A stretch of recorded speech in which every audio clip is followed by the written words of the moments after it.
There's a ton of shoulder exercises out there, but most of them aren't that effective. It took me years of trial and error and learning about science to find the best ones. I also used to really screw up the execution of these exercises, which held back my progress. Using these 3 shoulder exercises in particular has helped me build 3D shoulders and overhead press 225 pounds. There's one other tip in particular that has helped me progress my shoulder training that I'll reveal at the end of the video. The delts have 3 heads. We need 1 exercise for the front delt, 1 for the side delt, and 1 for the rear delt. Most people neglect their rear delt training compared to their front and side delt training. As a result, most people can see rapid growth from starting to train the rear delts properly. The role of the rear delts is to extend the shoulders and bring your arm out like such. So yes, they will be trained during rows, pull-downs, and pullovers. However, like any other muscle, if you really want to achieve 3D delts, you'll have to isolate them. After all, most people don't end a set of back training because their rear delts give out first. These past few years, pretty much the only isolation exercise I've been doing for my rear delts is the rear delt cable crossover. It ticks all the boxes of a good exercise for building muscle. It has unlimited stretch, plenty of resistance in the stretch, it's loadable, it isolates the rear delts pretty well, and it minimizes fatigue. Other exercises, like the cable face pull, machine rear delt fly, or even the bent over dumbbell fly, fall short in some regard. Grab the opposite side cable. Take a couple of steps forward to increase resistance in the stretch. Keep the elbows nearly locked out the whole time. Start with your arms hugging your chest.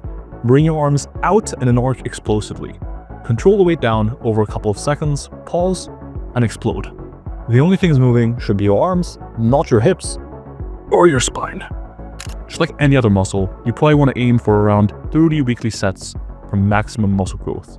Keep in mind, back training does count here. If you do 20 to 30 weekly back sets, that's the equivalent of around 10 to 15 sets for your rear delts. So just doing the rear delt cable crossover or an alternative exercise 2 to 3 times a week for around 3 to 5 sets each time goes a long way.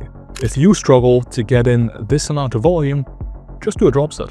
Do a hard set of 5 to 15 reps, drop the weight by 20%, and immediately do another set. Since it's an isolation movement, I add the exercise toward the end of my upper body workouts. I aim for 10 to 20 reps on this exercise.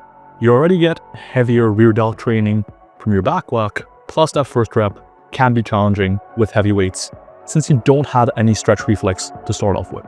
Take the first set a couple reps in failure, and the last set all the way to failure. Just around a minute of rest between sets is enough here. In fact, if you'd like to build 3D delts, I recommend you consider MyAdapt. MyAdapt lets you tell it what muscle groups you really want to bring up during sign-up, and it'll prioritize those muscles so you can improve them as quickly as possible. Go to myadapt.com now and register interest, and by doing so, if you register when it launches, you'll receive a lifetime discount. For the front delts, I've been spamming the machine overhead press. The main function of the front delts is to elevate your arm out to the front, and it also assists your side delts in bringing your arm out to the side. You could argue the dip is the best front delt builder, since you get an otherworldly stretch in the front delts. But dips do involve the chest and triceps as well. That's not a bad thing. I do dips twice a week for my chest, but it does mean the front delts may have juice left when the chest and triceps give out. If you're going to include any overhead press in your hypertrophy routine, this should be the one. It has a good amount of stretch, sufficient resistance in the stretch, it's loadable, it focuses on the front delts pretty well, and it minimizes fatigue by supporting your back. Other exercises like the seated barbell overhead press and standing barbell overhead press are good options, but have minor limitations that hold them back. Set the seat as high as it will go while still keeping your elbows underneath your wrists at all times. Make sure your butt is set against the back pad. This will prevent it from turning into an incline press. Take a narrow grip.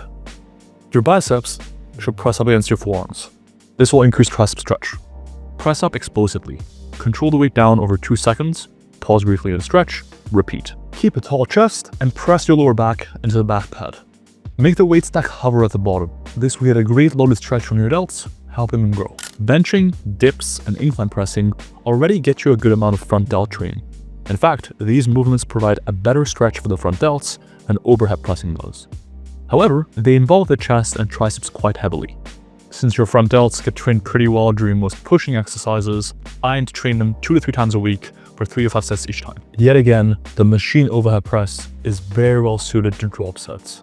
If you're in a rush, do a hard set, drop the weight, and keep going. I aim for 5 to 15 reps.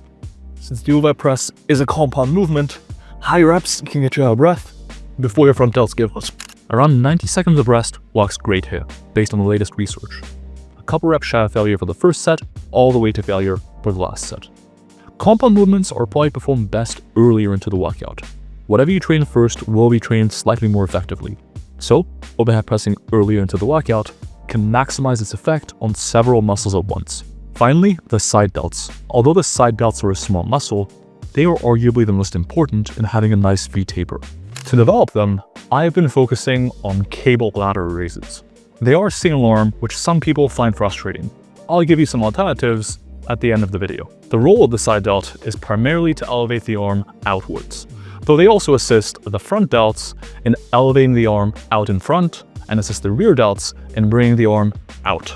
Besides being a single arm exercise, cable ladder raises are one of the best side delt exercises. They allow for a deeper stretch than regular ladder raises. Go behind your back for a great side delt stretch. If you're lean enough, you'll visibly see the side delt stretch. Set the cable to hand height. That means the resistance will increase at the bottom while decreasing at the top. These are easily loadable, isolate the side delts well, and involve minimal stabilization. While they're not terrible movements, I prefer this exercise over the traditional dumbbell side raise and all upright row variations. Set the cable at shoulder height. Grab the cable. Take a step away from the cable station. Make sure you're turned 90 degrees away.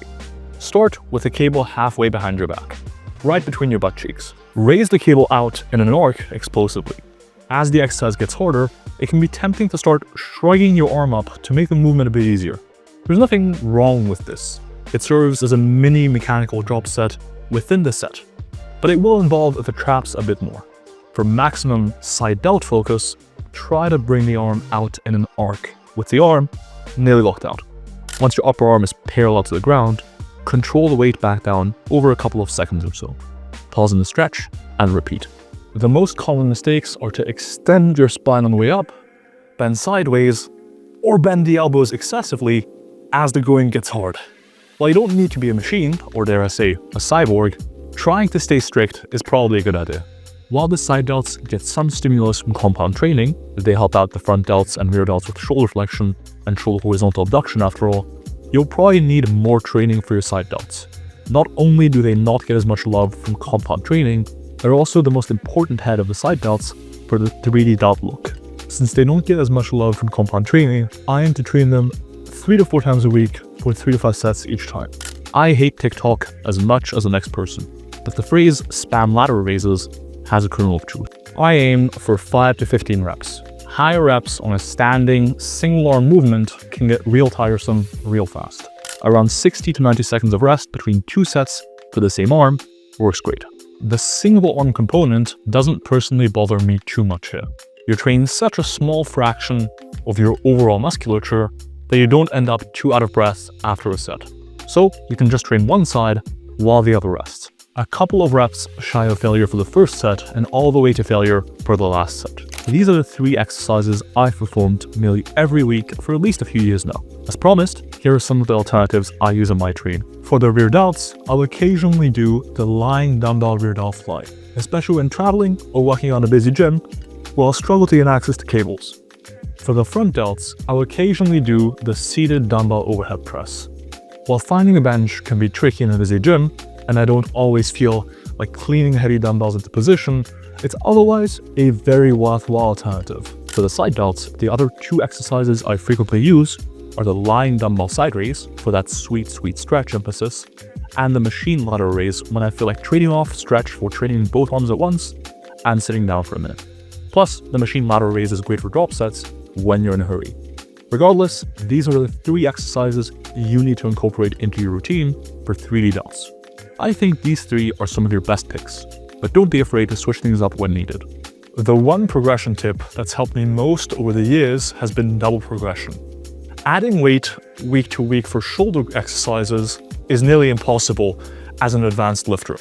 If you try to add weight prematurely, I found that you end up in a situation where it's set, you realize that to get to the same number of reps as last week, you'll need to compromise technique or back down and hit fewer reps than last week. Instead, if you stick to the same weight and simply do as many reps as you can on that day, the urge to compromise technique to hit an arbitrary goal is reduced in my experience. Only once I've added reps consecutively for a few weeks do I then add weight. Double progression is the reasonable choice. Likewise, instead of ego lifting heavier weights each week, pretending you're very epic and an animal in the gym, looking at you, Gymshark, just embrace your inner nerd with some of these designs. There's a design that is literally me, too. Use code WOLF at checkout from basketballapparel.com for 10% off your order and to support me.